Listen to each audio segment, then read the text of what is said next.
G'day YouTube, Warbles on a lot here. I just thought I'd use my two phones to get a record of my original video being used with my permission in a BBC documentary, which has then been pirated, mirrored, put up onto the YouTube by somebody else. And this morning I find that my original copy of the video has been deleted and I've lost the 17,500 views that it had, and it was in fact my highest rating viewed movie. So this is what BBC did with it.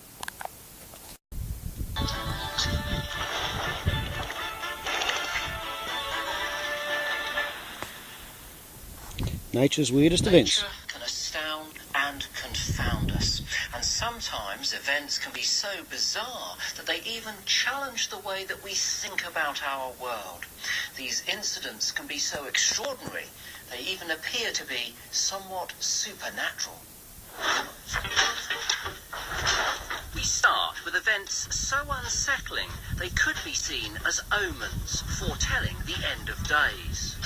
From trees that bleed to bees making horrifying honey. Okay. But our first portentous event 44 seconds in.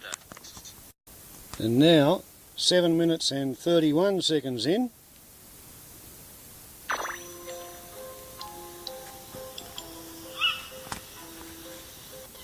Trees. They've inspired myths and folklore. They can be haunting, even eerie. Some people even believe that trees have a soul. But could they also have a heart and bleed? Well, in this incredible event from Australia, it certainly looks like it. Chris Wharton was chopping down a tree when he got the shock of his life. Here we have blood pumping out of a tree after I cut it. I do not understand why this tree has apparently blood pumping out of it, but the tree itself is still pumping. Strangest thing I've ever seen while playing with my chainsaw. But this isn't an isolated incident. Okay, so I can still call up a copy of their movie on YouTube, put up as a mirror by somebody who had no permission to do it, but it's still there. Yet I can't get to my movie. They've deleted my movie. I've still got a copy of it on a USB stick, and I've got to say, they verbaled me in that movie. I did not cut the tree down. The tree fell down. It was lying on my fence and I was clearing the fence. They also got a forest pathologist to stand up there and give about a 3-minute explanation, which failed to explain why it was pulsing. It wasn't pulsing because of xylem and phloem cells. It wasn't pulsing because of the rising of the sap in spring. It was shot in late autumn.